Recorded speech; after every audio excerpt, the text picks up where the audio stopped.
Hello exam fighters, कैसे हो सभी। आई होप सभी अच्छे होंगे। तो आज की इस वीडियो में हम सभी डिस्कस करने वाले हैं कि फ्रेजल वर्ब्स क्या होती हैं, कैसे बनती हैं और कौन कौन सी फ्रेजल वर्ब बहुत इंपॉर्टेंट होती हैं हमारे एग्जाम के लिए। पहले चीज मैं तुम्हें ये बता दूं कि हमारा टेलीग्राम चैनल बहुत जल्दी लॉन्च होने वाला है, जिसमें कि मैं आपको वोकैब्स, जैसे पहली वोकैब फ्रेजल वर्ब का पीडीएफ आप तक पहुंचा दूंगा, जिसमें कि मोस्ट इंपॉर्टेंट फ्रेजल वर्ब मैं आपको लिख के दूंगा, जो कि आपके एग्जाम्स के लिए बहुत ही ज्यादा इंपॉर्टेंट होंगी। ओके, तो वीडियो को फटाफट से स्टार्ट करते हैं। सबसे पहली चीज हम यहाँ पे सीख लेते हैं कि फ्रेजल वर्ब क्या होती है। देखो जो फ्रेजल वर्ब का कॉन्सेप्ट है, पहली चीज तो तुम्हें वर्ब समझ में आ रही, वर्ब क्या होती है।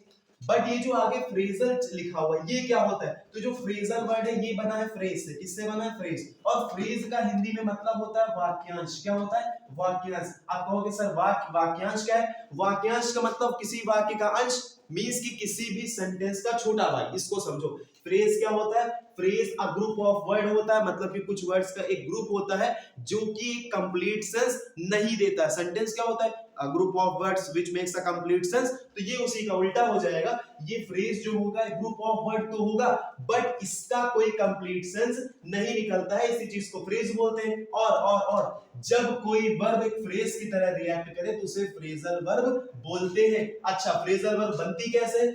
जब किसी वर्ब के बाद कोई एडवर्ब या फिर कोई प्रीपोजिशन आ जाता है, जब किसी वर्ब के बाद कोई एडवर्ब या फिर कोई प्रीपोजिशन आ जाता है, तो उसके बाद एक नई मीनिंग हमारे सामने आती है, जिसे हम बोलते हैं फ्रेजल वर्ब। क्या बोलते हैं? Phrasal verb. नहीं समझ में आया? एक छोटा सा तुम्हें एग्जांपल देता हूं। तुमने ये वाला वर्ड अक्सर सुना होगा, makeup makeup makeup makeup makeover, ऐसे करके वर्ड सुना होगा।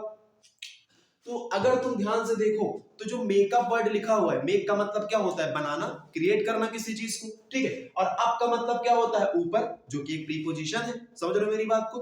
मेक का मतलब बनाना, अप का मतलब ऊपर। तो अगर इनके रियल मीनिंग को एक दूसरे से कोलैब करो तो क्या कोई समझ में आ रहा? कुछ मीनिंगलेस लग रहा आपको? बट ये यहाँ पे क्या है? Phrasal verb. कहने का मतलब है आप उसकी रियल मीनिंग में मत जाओ कि मेक का मतलब ये, अप का मतलब ये। उस चीज को बोलेंगे फ्रेजल वर्ब। कब बोलेंगे? जब कोई वर्ब के साथ एडवर्ब या कोई प्रीपोजिशन आ जाता है, तो उस नए बने वर्ड, जो नया वर्ड बनता है, जो नया वर्ड क्रिएट होता है, उसका एक नया मीनिंग निकल के सामने आता है, जिसे हम फ्रेजल वर्ब बोलते हैं। अब कुछ इंपॉर्टेंट फ्रेजल वर्ब देख लेते हैं जो हमारे एग्जाम्स के लिए बहुत ज्यादा रिलेवेंट है। तो इधर मैंने फ्रेजल वर्ब लिख रखी है, इधर उनके मीन्स लिख रखे। पहली फ्रेजल वर्ब है बैकअप। बैकअप आपने बैकअप बहुत सुना होगा। बैक का मतलब पीछे, अप का मतलब ऊपर। कोई मतलब नहीं निकल के सामने आ रहा, लेकिन ये एक फ्रेजल वर्ब है जिसका कि रियल मीनिंग से हटके भी कोई एक अलग मीनिंग होता है, ठीक है। तो बैकअप का मतलब होता है सपोर्ट करना, किसी चीज को सहारा देना। ओके, उसके बाद अगला है कॉल ऑन। कॉल ऑन क्या है? Call on. कॉल ऑन का मतलब होता है विजिट करना, कहीं पे भ्रमण करना, कहीं जाना, कहीं घूमना। ओके, उसके बाद आगे ब्रेकअप। ब्रेकअप ब्रेकअप तुम लोग काफी इसको रिलेवेंट कर पा रहे होगे। ये है हमारा ब्रेकअप। ब्रेकअप का मतलब किसी चीज को एंड कर देना, खत्म कर देना, है समाप्त कर देना। उसके बाद गेट ओवर। गेट ओवर का मतलब ओवरकम, कोई चीज कम करना। समझो, जैसे कि स्ट्रेस को, अपने चिंताओं को, अपनी प्रॉब्लम्स को ओवरकम करना, ठीक है। वही चीज लिखा हुआ गेट ओवर। या किसी चीज से बाहर आना, तनाव से बाहर आना, चिंता से बाहर आना, तो उनके लिए गेट ओवर का यूज किया जाता है। आगे देख लेते हैं। आगे लिखा हुआ है लुक इनटू। लुक इनटू का मतलब देखना। तो लुक इनटू का मतलब होता है इंस्पेक्टिंग, किसी चीज की जांच करना। किसी चीज की क्या करना? किसी चीज की जांच करना, किसी चीज को परीक्षण करना, ऑब्जर्व करना। आगे कीप ऑन। कीप ऑन का मतलब होता है कंटिन्यू, मतलब कोई चीज जारी रखना, कोई चीज जारी रखना कॉन्टिन्यूअसली। उसके बाद लिखा हुआ गेट अप। गेट अप का मतलब जागना, उठना, ठीक है। उसके बाद आगे लिखा हुआ है आगे गिव अवे, जैसे कि वो टेक वाले जितने भी शॉपकीपर्स होते हैं ना आजकल, वो काफी ज्यादा गिव अवे वगैरह चल रहा, संडे संडे को, सैटरडे सैटरडे को, ऐसे करके। तो गिव अवे का मतलब होता है डिस्ट्रीब्यूट करना, बांटना किसी चीज को। लो भैया ले जाओ, है ना। उसके बाद गिव अप। गिव अप का मतलब तुम्हें पता है, छोड़ देना। गिव अप का मतलब हार मान जाना, छोड़ देना, लीव लिखा हुआ है। उसके बाद कीप ऑन। कीप ऑन का मतलब भी कंटिन्यू होता है, किसी चीज को जारी रखना, किसी चीज को लगातार चलाना। उसके बाद लुक फॉर। लुक फॉर का मतलब किसी चीज के लिए देखना, कोई चीज ढूंढना, कोई चीज, है ना।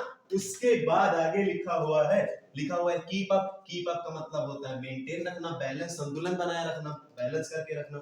मूव ऑन, ये भी वही ब्रेकअप से रिलेटेड है, ब्रेकअप के बाद वाली प्रक्रिया। जिसे बोलते हैं मूव ऑन। मूव ऑन का मतलब होता है रिकवरिंग फ्रॉम इमोशंस, मतलब कि किसी के लिए भावनाओं से बाहर आना, उससे रिकवर होना और एक नए जीवन की शुरुआत करना। वैसे तुम समझ लो मूव ऑन का मतलब होता है कि अपनी भावनाओं से बाहर आना, ठीक है। उसके बाद एक अच्छे जीवन की तरफ। उसके बाद लुकअप, लुकअप का मतलब होता है इंप्रूव करना, सुधारना किसी चीज को, किसी चीज में सुधार लाना। उसके बाद मेक ओवर, मेक ओवर का मतलब होता है कन्वर्ट करना, बदलना किसी चीज को, किसी चीज को चेंज करना।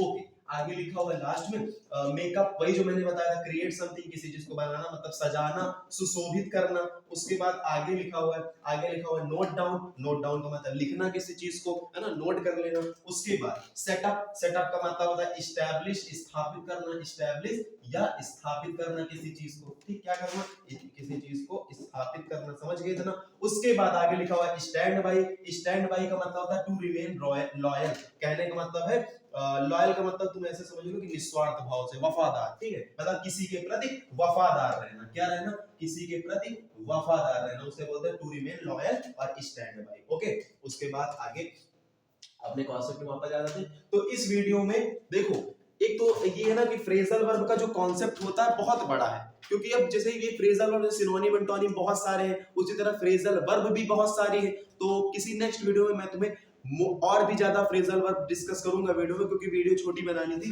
इस वजह से मैंने टॉप 20 फ्रेजल वर्ब्स को इस वीडियो में कवर अप किया है। और पीडीएफ नोट्स इनकी मैं बहुत जल्दी आप तक पहुंचा दूंगा। वंस अगेन मैं तुमसे बताना चाहूंगा कि हमारा टेलीग्राम चैनल बहुत ही जल्द लॉन्च होने वाला है। अभी थोड़ा सा बिजी शेड्यूल इसलिए चल रहा है क्योंकि आप सभी के जो बोर्ड एग्जाम्स चल रहे हैं ना, जैसे कि सीबीएसई बोर्ड के भी साथ साथ चल रहे हैं। सीबीएसई बोर्ड का इंग्लिश का पेपर हो चुका है, बट अभी यूपी बोर्ड का होने वाला है 10th और 12th का अभी मार्च में। तो उसके लिए भी आपके लिए एक इन्फॉर्मेशन है, जितने भी बच्चे हमारे 10th और 12th के सीबीएसई बोर्ड यूपी बोर्ड के हैं, उन सभी के लिए एक गुड न्यूज है कि हम सभी लाइव आने वाले हैं। और ठीक है, और उस लाइव में तुम अपने दोस्तों को जोड़ लेना, तुम भी जुड़ जाना, जितने भी बच्चे उन सबको शेयर कर देना वो लाइव वीडियो। और आप देखना जब आप बोर्ड का पेपर देने जाओगे 10th और 12th का, तो जितने जो मैं लाइव क्लास लूंगा उसमें जो एक्सपेक्टेड क्वेश्चन तुम्हें बताऊंगा, आपके बोर्ड के पेपर में 80 to 90% अगले दिन वो सभी क्वेश्चन रिपीट होंगे, ठीक है। तो ये इन्फॉर्मेशन आपके लिए थी। ओके, तो मिलते हैं किसी नेक्स्ट वीडियो में किसी नई इन्फॉर्मेशन के साथ। तब तक के लिए जय हिंद, जय भारत।